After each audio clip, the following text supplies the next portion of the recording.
आज़ादी के बाद पहली बार बिहार में कांग्रेस वर्किंग कमेटी की बैठक हो रही है और बड़ा महत्वपूर्ण इसलिए भी है कि बिहार के चुनाव भी है और अभी एसआईआर के मुद्दे पे और वोट चोरी के मामले में वहाँ जबरदस्त आंदोलन हुआ। राहुल जी खुद 16 दिन वहाँ यात्रा किए। तो एक इस परिप्रेक्ष्य में बड़ा महत्वपूर्ण ये वर्किंग कमेटी की बैठक है। सर, ये नंदीग्राम कंवर जी ने मुख्यमंत्री को पत्र लिखा है और वह कलेक्टर को हटाए जाने की मांग की। अगर वो मान देंगे तो धरना चाहिए, खुद धरने पे बैठूंगा बोल रहे हैं। आना सही रवैया भाई पहले भी देख चुके हैं कि राज्यपाल और कलेक्टर बैठे हुए हैं, नंदीग्राम कंवर खड़े हुए थे। भारतीय जनता पार्टी में वरिष्ठ नेता की क्या स्थिति है, कांग्रेस के बारे में बड़ी टिप्पणी करते हैं भाजपा के लोग। भाजपा के प्रवक्ता और भाजपा के नेता नंदीग्राम कंवर के अल्टीमेटम पे क्या बयान देते हैं, ये देखना चाहिए। नवरात्रि की बधाई देते हुए प्रधानमंत्री कह रहे हैं कि जो जीएसटी स्लैब है लोगों को बचत दिलाएगा और बिजनेस करने में हेल्पफुल रहेगा। पहली बात तो ये है कि गलत जीएसटी लगा के देश को लूटा 8 साल तक। वन नेशन वन टैक्स आप बोलते रहे और 5 स्लैब लगाए। व्यापार चौपट हो गए, उद्योग चौपट हो गए, छोटे उद्योग बर्बाद हो गए, आम जनता के आय सीमित हो गई। अब 8 साल बाद उसको समझ आया कि महंगाई बढ़ी थी। अब उसके पहले आप 2017 का भाषण आप देख लो और अभी के भाषण देख लो, तब भी वही बोल रहे थे कि इससे महंगाई में नियंत्रण होगा, लोगों को रोजगार मिलेगा, व्यापार उद्योग बढ़ेगा। 8 साल बाद फिर वही भाषण रिपीट कर रहे हैं। खुद के भाषण निकाल ले प्रधानमंत्री जी, उस समय भी यही भाषण दिए थे और अभी भी यही भाषण दे रहे हैं। इसका मतलब ये है कि अर्थनीति को उसे समझ नहीं है। और इस जीएसटी से बचेगा कितना? प्रति व्यक्ति 115 रुपया महीना, तो उसमें क्या हो जाएगा भाई? खुद बोल रहे हैं 2 लाख करोड़ देश की जनता को मिलेगा। देश की जनता 140 करोड़, भाग दे के देख लो, साल का 1300 रुपया, महीने के 115 रुपया। 115 रुपये में क्या कर लेगा? तो ये तब भी महंगाई घटने की बात कर रहे थे, अब भी महंगाई घटने की बात करते थे। उस समय भी रोजगार की बात करते थे, इस समय भी रोजगार की बात करते हैं। सर, बिहार इलेक्शन में अब शंकराचार्य की एंट्री हो चुकी है। लगातार जो है गौ हत्या को लेकर के कह रहे थे, तो अमित शाह ने कहा कि गौ हत्या रोकने की बात करेंगे, उसको लेकर के भी उनके बयान सामने। अमित शाह जी के तो बताना चाहिए, 2014 में बीफ निर्यात में 9वें स्थान पे था भारत, आज दूसरे स्थान में पहुंच गया। और बीफ निर्यातकों से भारतीय जनता पार्टी अरबों रुपये चंदा लेती है। तो गौ माता के नाम से वोट लेते हैं और गौ हत्यारे से नोट लेते हैं। ये इसकी स्थिति।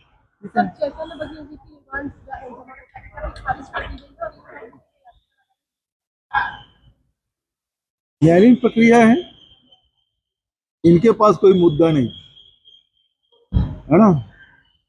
ये जांच कर रहे हैं 3 साल से, वैसे देखा जाए तो 5 साल से जांच चल रही है और घूम फिर के वही मुद्दे हैं इनके पास।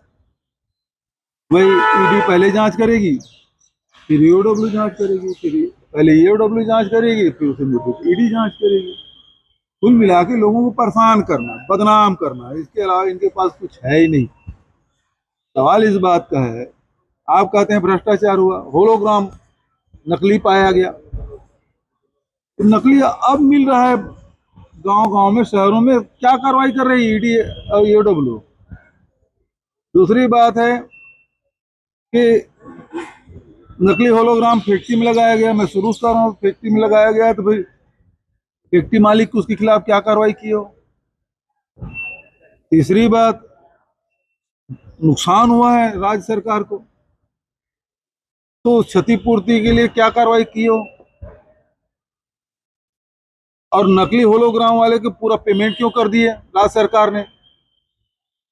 सरकार बदलने के बाद नकली होलोग्राम का आप आरोप लगा रहे हो तो उसको पूरा पेमेंट क्यों कर दिए? और प्लेसमेंट एजेंसी भी वही है, उसको और भी काम दे दिया गया सुनाऊं मैं, है ना? ये इनका उद्देश्य बदनाम करना। अब मीडिया उनके हाथ में है तो कुछ भी बोले जाओ, कुछ भी छपवाए जाओ, लोगों को बदनाम को। लेकिन छत्तीसगढ़ की जनता जान चुकी है, देश की जनता जान चुकी है ना, कि ये केवल बदनाम करने के लिए। इतने चार्जशीट हुआ, अब ईओडब्ल्यू के बड़े बड़े जाबाज अधिकारी हैं, जिस न्यायालय ने उसका बेल खारिज किया चैतन्य बघेल का, उसी न्यायालय ने लक्ष्मी नारायण बंसल के खिलाफ वारंट जारी किया है ईओडब्ल्यू की डिमांड पर। और उसी बंसल के बयान के आधार पर ईडी के बयान पर चैतन्य बघेल की गिरफ्तारी हुई। अब ये बताए कि वो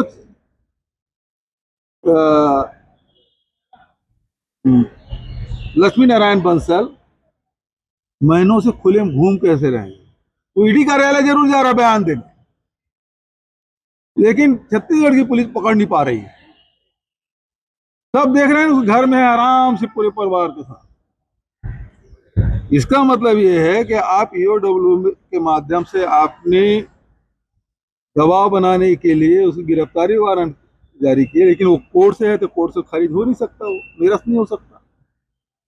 उसका दबाव दे के आप ईडी में कोई भी बयान दे रहे हो। उसके पहले आप देख लो, उसके पहले बयान में आईटी में यही सवाल थे, उसका क्या एफिडेविट है, 32 में क्या उसके एफिडेविट हैं, उसको देख लीजिए। उसके बाद जब से वो गिरफ्तारी वारंट जारी हुआ, उसके बाद उसके बयान देख लो। तो आप डरा धमका के कुछ भी कर रहे हो। बहुत सारी बातें अभी उजागर होगी, अभी मैं बोलना शुरू नहीं किया हूं, है ना? ईओडब्ल्यू के अधिकारियों के, उसके कार्य करने की शैली के बहुत सारी चीजें हैं, क्या सर, लेकिन वक्त आने पर ही बोला जाएगा। क्या लगता है सर, यहाँ पे भी एक बम फोड़ा जाएगा ईओडब्ल्यू के खिलाफ आपके द्वारा? तो बम उम नहीं है, बम तो बता दें उसी में हिले हुए भाजपा के लोग। राहुल गांधी जी ने जो जानकारी दी 7 अगस्त, उसके बाद अभी 18 सितंबर 2 प्रेस कॉन्फ्रेंस किए हैं। इसके अलाइनमेंट बिगड़ गया है, चाल बिगड़ गया है भारतीय जनता पार्टी के नेताओं का। अब जिस दिन हाइड्रोजन में फूटेगा तब क्या होगा? मैं तो ये कहता हूँ कि बनारस का तो नहीं है। सर, नारायणपुर में जो एक पत्र और जारी हुआ है, हाँ। उन्होंने कहा है कि तैयार नहीं छोड़ेंगे, शांति वार्ता के लिए तैयार नहीं। अब मुझे इसकी सर, जानकारी दो अलग अलग तरह की जो प्रेस नोट है वो जारी हुए। पहले, इससे पहले गृह मंत्री बोल रहे थे कि इसकी जांच करेंगे, और कल उनकी ओर से बयान आता है गृह मंत्री की तरफ से कि ये पत्र सही है, अभय के द्वारा जो जारी किया गया है। और वो ये कहते हैं कि यदि उनकी मांग है तो उस पर 2 चीजें इनकी द्वारा शर्त रखी गई है कि जितने आईडी लगे हुए हैं उन्हें निकाला जाए और ग्रामीणों के ऊपर हमला ना करें।